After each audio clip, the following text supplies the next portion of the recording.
오늘 이제 마지막 순간 아무도 끊을 수 없는 관계라는 제목인데 31절 말씀에 보면 바울은 하나님의 받은 크신 사랑을 받고 난 뒤에 그 은혜에 감격하며 이렇게 찬양을 하고 있습니다. 그런즉 이 일에 대하여 우리가 무슨 말을 하겠느냐, 무슨 할 말이 더 필요하겠느냐, 이런 말입니다. 그러면 이 일이 뭐냐?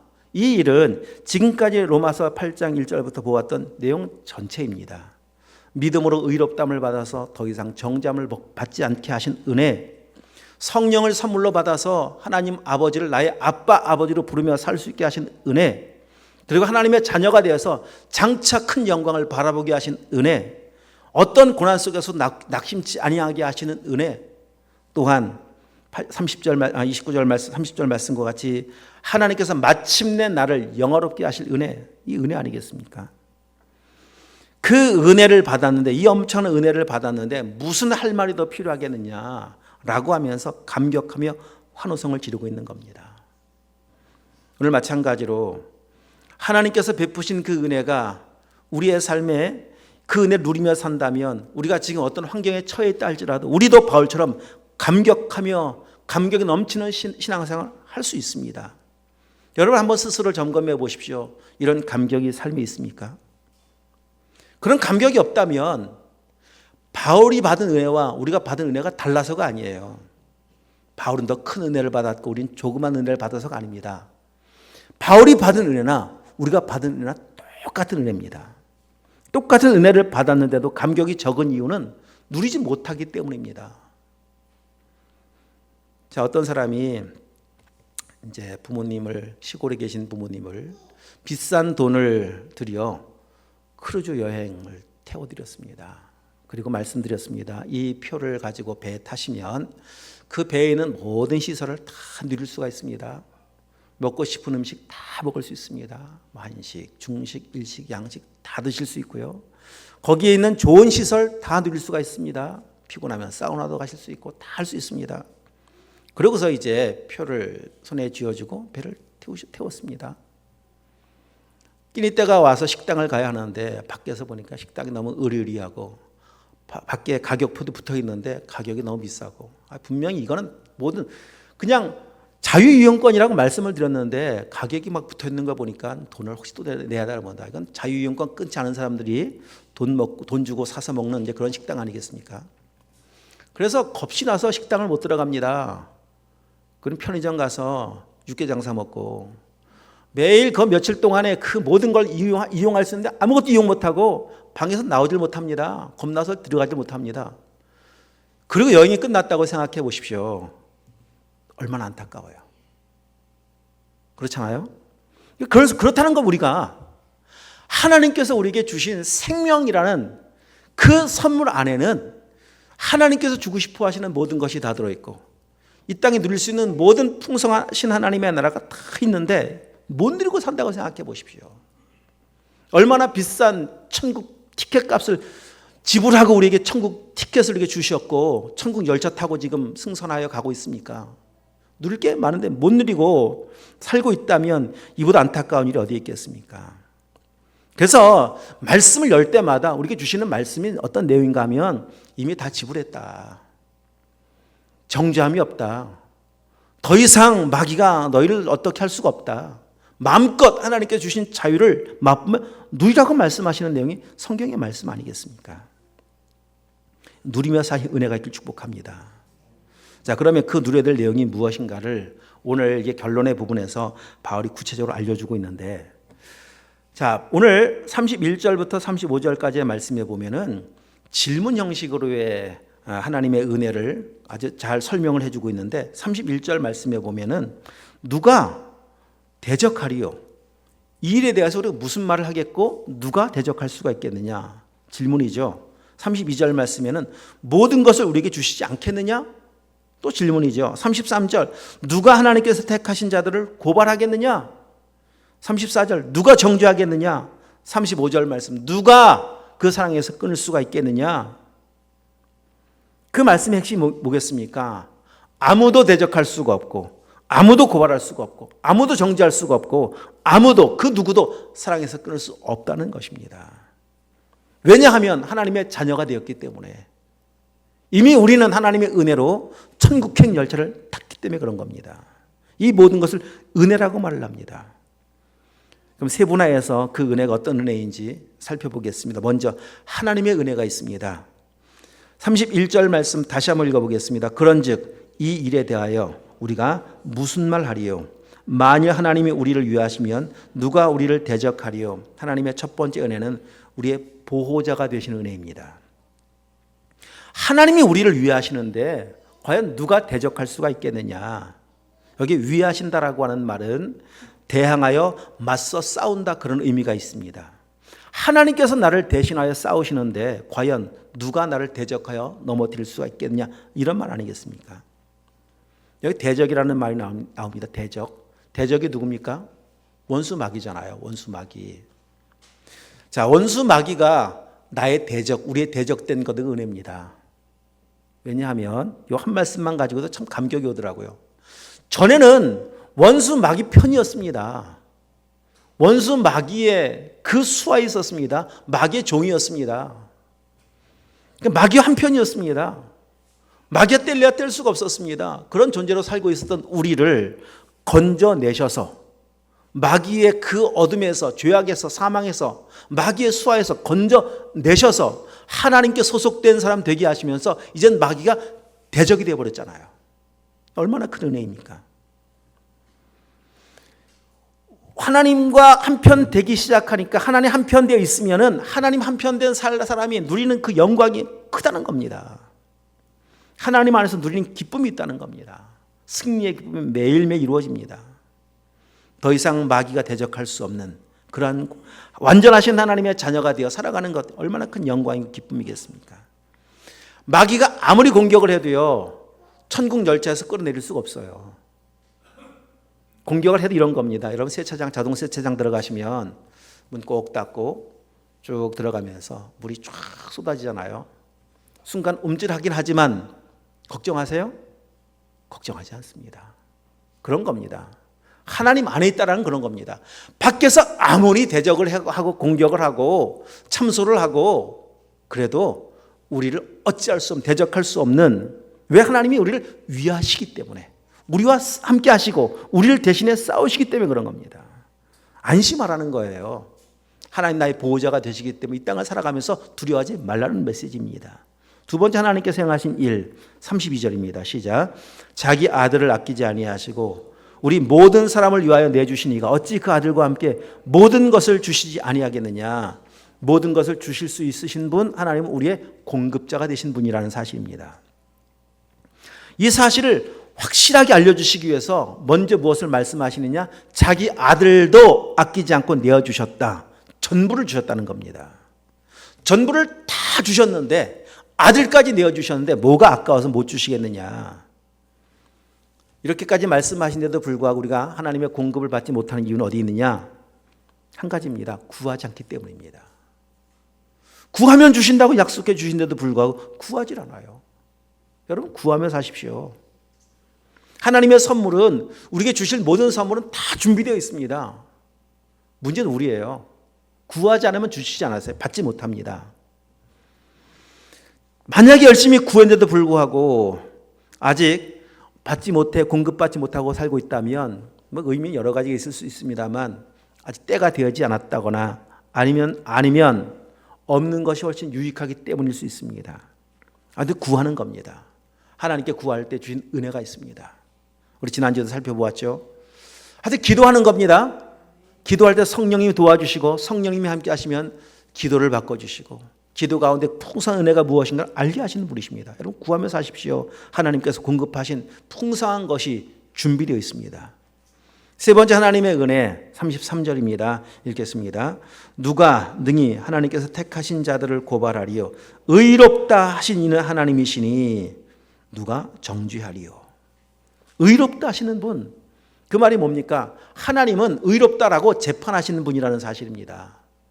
하나님 우리의 재판관, 성령님 우리의 변호사. 여러분, 이런 재판이라면 걱정할 거 있나요?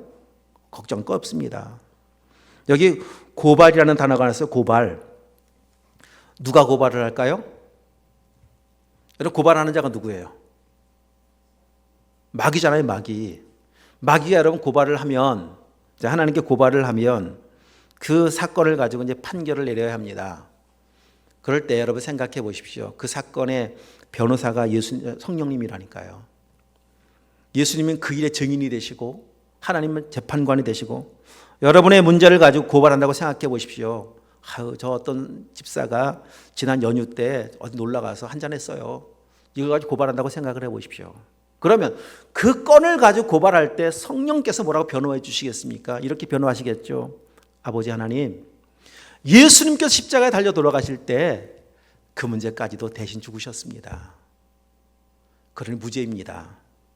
하나님 어떻게 판결하실까요? 여기 의롭다 하시는 분 하나님이시라고 말씀하시죠. 그래, 나도 봤어. 나도 알고 있어. 그래서 너는 의로워. 너는 무죄. 결코 정죄함이 없다. 선포해 주십니다. 그 어떤 죄를 지었어도요, 예수님이 흘리신 피 안에 그 핏값 안에 다 포함되어 있어요. 여러분 믿으십시오. 그럼에도 불구하고 혹시 마귀가 계속해서 고발함으로 참소를 당하여 죄책감에 시달리고 살고 계시는 분 없습니까? 여러분 죄책감이 시달리면 나타나는 치명적인 증상이 뭔지 아세요? 구원의 감격이 흔들리기 시작하는 겁니다. 구원의 감격, 확신이 흔들리기 시작하면, 확신이 흔들리면 나타나는 증상은 신앙의 소극적이 되기 시작해요. 구원의 감격이 없는데, 확신이 없는데요, 말씀을 볼 필요가 있나? 기도를 할 필요가 있나? 예배, 이 모든 부분에서 미지근해지기 시작합니다. 근데 거기서 끝나는 게 아니에요. 이 신앙이 소극적이 되기 시작하는 순간부터 나타나는 반응이 뭐냐 하면은 그 은혜가 다 메말라 버렸잖아요. 마음 안에는, 심령 안에는 끊임없는 곤고함이 찾아옵니다. 불안해지고 두려워지고 왠지 모르는 그 불만이 내 속에서 계속 솟아오르고 불평이, 원망이 그냥 가득해지기 시작하고 천국이 아니지 않습니까? 마귀의 참소를 듣고 그 음성을 계속 받아들이기 시작하면 이런 안타까운 삶이 됩니다. 얼마나 안타깝습니까? 누릴 것이 많은데 왜 컵라면 먹으면 또 컵라면 먹어야 되고 또 컵라면 먹어야 되고 막 컵라면에 질려버린다면 얼마나 안타까운 거겠습니까? 우리의 신앙생활 이 정도 수준에 머물러 버린다면 하나님, 바라보신 하나님은 더더욱 안타깝겠죠. 오늘 말씀을 좀 기억하셔야 돼요. 말씀에서 뭐라고 선포하시는지. 하나님 말씀하세요. 의롭다 하신다. 하나님이 의롭다 하신다. 누가 정죄할 수가 있겠느냐. 혹시 죄로 인해서 마귀의 참소를 받고 불안하고 두려움 가운데 거하시거든 다시 말씀으로 돌아오는 겁니다. 그래서 잊지 말 것은 구원의 확신이라고 하는 것은 우리의 상태에 의해 결정되는 게 아니에요. 오직 딱 한 가지 말씀에 의해 결정되는 거예요. 말씀. 그리고 경험, 기도응답 받았던 경험 때문에 구원받고 구원받지 못한 거 아닙니다. 우리가 성경을 얼마나 많이 보고 알고 있느냐, 지식 때문에 구원받고 구원받지 못하는 것도 아니에요. 지금 내 마음 가운데 얼마나 기쁨이 충만한가, 이것 때문에 또 구원이 받고 취소되는 것도 아닙니다. 요즘은 왠지 기쁨이 충만하고 은혜가 충만해서 찬송만 불러도 눈물이 나오고 그러니까 나는 구원받은 사람 같고, 아니라는 겁니다. 그 감정이 구원이 아니라는 거예요. 요즘 불안하고 두렵고 짜증나고 힘들고 그래서 구원 취소된 것 같고, 아니라는 거예요. 오직 말씀 한 가지입니다. 유일한 구원의 근거는 하나님의 말씀입니다. 그래서 내 상태 믿지 마세요. 내 느낌, 감정도 믿지 마시고. 자, 요한복음 11장에 보면 유명한 사건이 있습니다. 죽은 나사로를 살리시는 예수님. 자, 나사로가 죽은 지 4일째 되는 날 예수님께서 그 나사로의 고향에 왔습니다. 그곳에 와서 예수님께서 하시는 말씀을 꼭 기억하셔야 돼요. 자, 돌문을 옮겨 놓으라고 하니까 마르다가 뭐라고 말하느냐. 주여, 죽은 지 4일 지나서 냄새가 납니다. 그때 예수님께서 하시는 말씀, 나는 부활이요 생명이니 무릇 나를 믿는 자는 죽어도 살겠고 살아서 믿으면 영원히 죽지 않는다. 내가 이것을 믿느냐? 잘 보셔야 합니다. 중요한 대목이에요. 눈에 보이는 사실은 죽은 거예요. 냄새도 나요. 그런데 진리는 예수님이 부활이고 생명이라고 말씀하세요. 사실은 죽은 건데 진리와 달라요. 여러분, 사실과 진리는 다릅니다. 내 눈으로 보는 것과 진리는 달라요. 아무리 사실이 죽었다 할지라도, 내 상태가 죽은 나사로 같아 보인다 할지라도 말씀이 하나님이 의롭다 하신다, 정죄하지 않는다고 말씀하시면 의로워진 거고 정죄할 수 없습니다. 이건 말씀이에요. 그 말씀에 근거를 두어야만 우리는 다시 구원의 온전한 믿음으로 세워지고 흔들리더라도 다시 온전한 믿음의 길을 걸어갈 수가 있습니다. 그래서 계속 말씀 보셔야 돼요. 말씀으로 돌아오셔서 구원의 확신, 근거를 붙잡으셔야 합니다. 이런 믿음이 있길 축복합니다. 자, 그러면 하나님이 행하신 일은 정리합니다. 중간 정리입니다. 첫 번째, 하나님은 보호해 주시는 분. 두 번째, 공급해 주시는 분. 세 번째, 의롭다고 판결해 주시는 분이에요. 그러니까 예수님이 행하신 일이 뭐냐?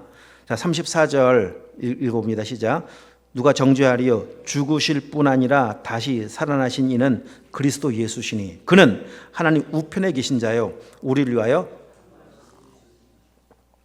여기 보면 예수님이 행하신 일이 네 가지로 정리할 수 있는데, 첫 번째, 죽으셨다, 죽으심. 두 번째, 부활하심, 다시 살아나셨다, 부활하심. 세 번째, 승천하심, 하나님 우편에 앉아 계신다, 승천하셔서 앉아 계신 거 아니겠습니까? 네 번째, 우리를 위해서 간구하심. 예수님께서 행하시는 일이에요. 우리를 위해서입니다. 우리를 위해서. 로마서 4장 25절. 자, 우리 가까이 계시니까 한번 가셔서 죽으심과 부활의 의미가 무엇인지 한번 읽어보겠습니다. 4장 25절. 시작. 예수는 우리가 범죄한 것 때문에 내줌이 되고 또한 우리를 의롭다 하시기 위하여 살아나셨느니라. 예수님의 죽으심은 나의 범죄 때문에, 예수님의 부활은 나를 의롭다 확정해 주시기 위해서, 나 때문이라는 겁니다. 자, 승천하심. 하나님 우편에 계신 이유가 뭡니까? 왜 승천하셨느냐?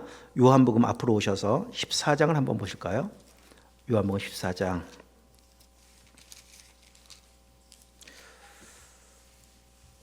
1절입니다. 너희는 마음에 근심하지 말라. 하나님을 믿으니 또 나를 믿으라. 내 아버지 집에 거할 곳이 많도다. 그렇지 않으면 내가 너에게 일렀으리라. 내가부터 시작. 내가 너희를 위하여 거처를 예비하러 가노니. 3절. 가서 너희를 위하여 거처를 예비하면 내가 다시 와서 너희를 내게로 영접하여 나 있는 곳에 너희도 있게 하리라.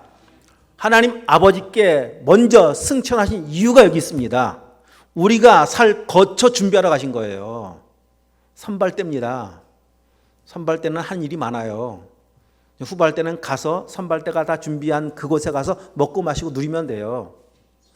예수님께서 부활 승천하신 것은 말씀 그대로입니다. 우리를 위해서라니까요. 우리가 영원히 살 곳을 준비하시러 가진다고 말씀하시고 가셨습니다. 그렇게. 그리고 그곳에 가셔서 어떤 일을 행하시느냐? 오늘 34절 마지막에 보니까 우리를 위하여 간구하신다. 끊임없이 기도하신다는 사실입니다. 이 땅에 살아가면서 나를 위해 누군가 기도해주고 있다. 이 말을 들을 때 마음이 얼마나 든든합니까? 우리가 좋아하는 찬양, 많이 불렀던 찬양, 누군가 널 위하여 누군가 기도하네. 그래, 맞아. 누군가 날 위해 기도해주고 있겠지. 개인적으로는 어머니가 세상을 떠나고 나니까 참 가장 아쉬운 부분이 이 부분이더라고요. 그래도 어머니는 누구보다 이 아들을 위해서 기도하셨던 분이신데, 이 세상에서 그럴 리 없겠지만 혹시 나를 위해서 기도하는 사람이 아무도 없다 할지라도 여러분 걱정할 필요 없는 것은 예수님께서 친히 간구하신다고 약속하고 계십니다. 여러분 그럼 되지 않겠습니까? 사람 누군가 나를 위해 기도해 주어도 마음이 든든한데 하나님 우편에 계신 주님께서 지금도 쉬지 않고 나를 위해서 기도하시는 분이 계신데요. 여러분 이보다 감사한 일이 어디 있겠습니까? 이보다 든든한 일이 어디 있겠습니까? 그럼에도 불구하고 믿음이 약해지면 나를 위해 기도하시는 예수님의 소리가 잘 들려오질 않아요. 그리고 마귀의 속삭이는 그 속이는 소리가 더 크게 들려와요. 너 기도해도 소용없어. 자, 이게 누구 소리일까요? 너 무슨 예배들이야, 피곤한 시간에. 누구 소리예요? 아이, 그래, 할 일 없어. 성경을 보고 있게. 누구 소리예요? 이런 소리가 크게 들려온다니까요. 그래, 맞아. 기도를 해. 뭐 성경을 봐. 에이, 덮어버려, 치워버려. 더 힘들지. 스트레스 풀어야지. 불금을 즐겨. 먹고 마시고. 누구 소리일까요? 이런 소리가 크게 들려온다니까요. 뭐 피곤하게 예배를 그래 꼬박꼬박 드리러 다녀. 누구 소리예요? 근데 여러분, 이런 소리를 들으면 아까 말씀드렸었어요. 이 소리가 자꾸 크게 들리기 시작하면 신앙은 미지근해지기 시작해요. 천국을 누릴 수가 없어요. 다 빼앗겨버려요. 영적인 귀가 열려서 지금도 말할 수 없는 탄식으로 나를 위해 기도하시는 주님의 음성이 크게 들려오는 은혜가 있길 축복합니다. 주님은 이렇게 말씀하십니다. 넌 참 존귀해. 나는 너를 위해 특별한 계획을 가지고 있어. 염려하지 마. 두려워하지도 말고 내가 너를 도와줄게. 가고 담대해야지. 어디로 가든지 내가 너와 함께 하마. 이 음성이 들려오면 절망의 늪에 빠져 있다가도 다시 용기가 납니다. 맞아, 주님이 계시지. 나와 함께 하신 분이 계시지. 날 한 번도 떠난 적 없으신 주님이 계시지. 다시 일어나는 거예요. 어떤 소리가 크게 들려오십니까? 주님을 향해서 영적인 귀가 좀 열려야 돼요. 그리고 오늘 이 마지막 바울의 위대한 선포가 같이 이렇게 사랑하신 하나님의 사랑이 내 마음에 좀 새겨지고 들려오셔야 합니다. 자, 우리 35절부터 39절, 이 하나님의 사랑이 얼마나 크고 놀라운 것인지를 다시 한번 우리 고백하며 이렇게 사랑하신 하나님의 은혜를 좀 기억하며 한번 다시 한번 읽어보겠습니다. 35절부터입니다. 시작. 누가 우리를 그리스도의 사랑에서 끊으리요? 환난이나 곤고나 박해나 기근이나 적신이나 위험이나 칼이랴. 기록된 바 우리가 종일 주를 위하여 죽임을 당하게 되며 도살당할 양같이 여김을 받았나이다 함과 같으니라.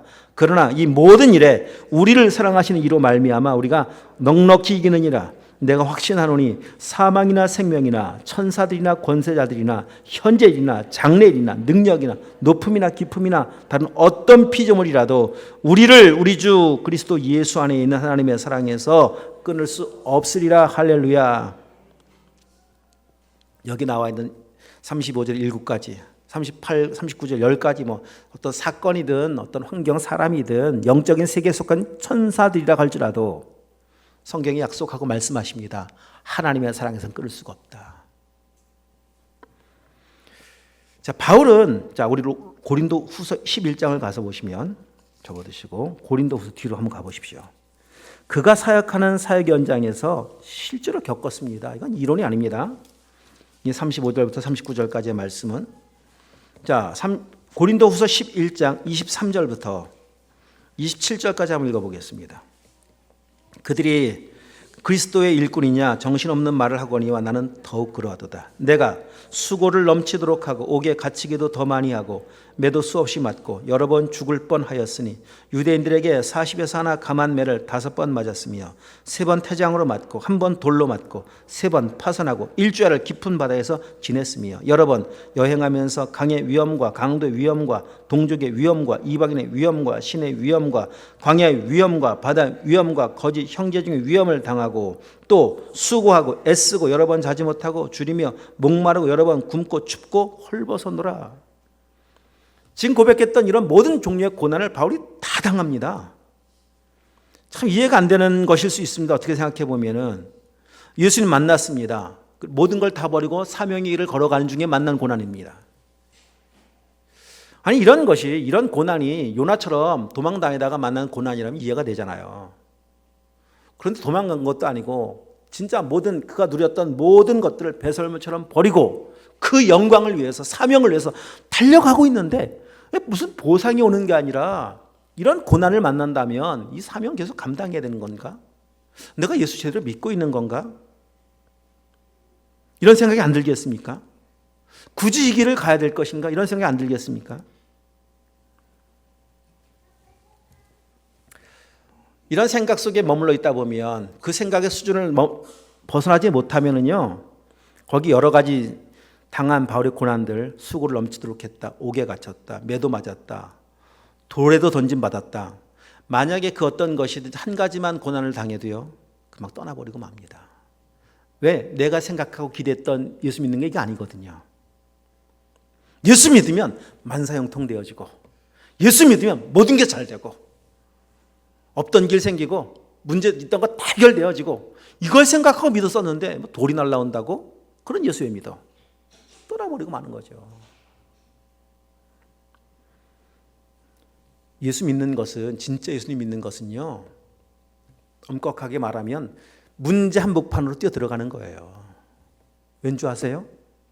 예수 믿는 게 뭡니까? 예수님 주인으로 모신 거 아니겠습니까? 죄인된 나는 죽었습니다. 예수님을 나의 주인으로 모셨다라고 하는 것은 이제 주님 뜻대로 살기로 결정한 거예요. 어디에서입니까? 이 세상에서. 이 세상은 마귀가 통치하고 있습니다.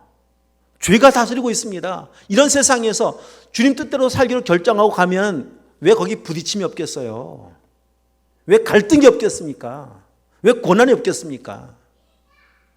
죄라는 중력이 끊임없이 잡아당기는데요. 그 필연적인 겁니다. 바울이라는 특별한 사람에게만 이런 문제가 있는 게 아니라 진짜 믿고, 진짜 예수 믿고 살면은 문제가 삶에서 떠날 수가 없어요. 그냥 문제 속에 사는데 놀라운 사실은 끊을 수 없는 하나님의 사랑 때문에 문제를 돌파해 나가는 거예요. 그걸 믿음이라고 말을 하는 겁니다. 문제가 사라지는 게 아니라니까요. 문제를 돌파해요. 오늘 아침에 사무엘상 말씀 묵상하다 보니까 역대상 말씀 묵상하다 보니까 다윗의 충성스러운 신하 이야기가 오늘 나왔었습니다. 전쟁 중에 다윗이 저 베들레헴 성문 곁에 있는 우물물 누가 와서 좀 저 물 좀 떠왔으면 좋겠다라고 말 한마디에 다윗의 세 용사가 블레셋 군대를 충돌하고 가서 물을 떠오잖아요. 생명 내어놓고 떠오잖아요. 이게 믿음이라는 겁니다. 왕이 원하는 일, 하나님이 원하시는 일, 하나님이 기뻐하시는 그 일을 위해서 이 생명 하나 내어던질 수 있습니다. 이게 바울의 고백 아니었습니까? 생명도 귀한 것을 여기지 않겠습니다. 그리고 가다 보니까 그 길을 걸어가는데 그 길을 힘겹게 그냥 어금니 깨물고 가는 게 아니라 12장으로 넘어가 보시면 우리 지난주에 한번 보았던 말씀이죠. 12장 10절 한번 볼까요? 12장 10절 시작. 그러므로 내가 그리스도를 위하여 약한 것들과 능욕과 궁핍과 박해와 곤고를 기뻐하노니 이는 내가 약한 그때에 강함이라. 오히려 당하는 고난을 기뻐하고 있습니다. 그 이유는 다른 데 있지 않아요. 하나님의 사랑이, 그 말로 표현할 수 없는 하나님의 사랑이 언제 우리의 마음 가운데 부어지는가 하면 예수님 때문에 고난당할 때입니다. 돌을 맞고 매를 맞고 위험한 상황을 지나갈 때 이 땅에 오셔서 고난당하시고 고통당하시고 저주받으셔서 십자가가 내 마음 가운데 새겨지기 시작해요. 십자가의 사랑은 배부르고 등 따뜻한 자리에서 경험하는 사랑이 아니에요. 맞아. 주님 이런 고난 당하셨지. 이 수치를 당하셨고 이 저주를 받으셨고 우리는 죄인이기 때문에 고난받는 거 당연할 수 있겠지만은 예수님은 죄가 없잖아요. 죄가 없으심에도 불구하고 당하신 고난, 고통스러운 십자가의 사랑, 그 고난의 길, 돌을 한 방 맞아서 멍들고 깨어지고 피투성이가 되고 매를 맞아 그냥 온몸이 망가지기 시작할 때 십자가의 사랑이 그 마음 가운데 밀려오기 시작하면서 그 사랑에 감격하니까 고난의 길을 다시 일어서서 정말 부들부들 떨면서 그냥 쓰러지고 또 쓰러지면서 그 길을 걸어가는 겁니다. 그리고 선포하는 거예요. 그 사랑에서 끊을 수 없다고. 넉넉히 이겼다고요. 넉넉히. 하나님의 사랑이라면 어떤 고난도 시련도 넉넉히 이길 수 있다고 선포하는 겁니다. 넉넉히를 넉넉히를 우리 주목하십시오. 본문 돌아오셔서 넉넉히입니다. 겨우겨우 이기는 신앙의 싸움이 아닙니다. 축구 경기를 하는데요. 겨우 막 비기다가 한 골 넣고 한 골 먹고 막 그러다가 연장전 그 추가 시간에 겨우 한 골 넣고 3대2로 끝나는 게 아니라는 거예요. 넉넉히 이긴다라고 하는 것은 싸울 필요가 없다는 겁니다. 마치 국가대표 축구선수와 우리 여기 지금 교회 오신 분들 중에 오늘 축구 시합 해야 되는데 11명 뽑아볼까요? 우리와 싸우는 것 같아요. 국가대표가 넉넉히 이기겠죠. 한 골 넣을까요? 못 넣습니다. 그런 거예요. 해볼 필요가 없는 싸움이 넉넉히 이기는 거예요. 천하무적이라는 말입니다. 하나님의 사랑에 붙잡히면 이 땅에 어떤 환경을 만나든 어떤 문제를 만나든 넉넉히 이길 수 있다는 거예요. 그 사랑, 우리 가운데 부어주신 그 사랑, 바로 그 사랑에 힘입어 그 사랑 때문에 사명의 길을 완수할 수 있었던 겁니다. 모든 믿음의 사람들이 다 그랬었어요. 그들이 무슨 뭐 대단한 사람들이었습니까? 아닙니다. 우리가 똑같은 죄인, 똑같은 연약한 사람들이었었는데 그런 나를 사랑하신 하나님의 사랑이 그 마음에 부어지기 시작한 거예요. 유명한 폴리캅 순교자의 순교일을 알고 계시지 않습니까? 선생님, 자, 화영장으로 불태우는 화영장으로 끌고 가고 있습니다. 그 로마의 군인들이 너무 존경받는 스승이라 정말 모든 사람에게 존경받는 사람이라 그 죽음이 너무 안타까워서 선생님, 딱 한 번만 예수님 모른다고 부인하시면 살 수 있는데 딱 한 번만 부인하십시오. 죽음이 너무 안타까워서. 그럼 뭐라고 어떤 말을 남깁니까? 내 일평생 나 같은 죄인 단 한 번도 모른다고 부인한 적이 없으셨는데 주님께서는 그렇게 나를 늘 인정하고 살아오셨는데 내가 어떻게 살려고 내 목숨 하나 살려고 예수님 부인할 수가 있겠느냐. 그렇게 예수님 시인하며 뜨거운 화영장에 그냥 산채로 매달려 죽음당하는 거 아니겠습니까? 하나님의 사랑 때문에 넉넉히 이기는 거예요. 넉넉히. 죽음이 사망이 하나님의 사랑을 끊을 수가 없습니다. 여러분 그런 사랑에 부음받아 산다면 얼마나 풍성하신 하나님의 나라와 천국을 누릴 수가 있으시겠어요. 다시 말씀을 통해서 나를 향하신 하나님의 사랑을 좀 확인하십시오.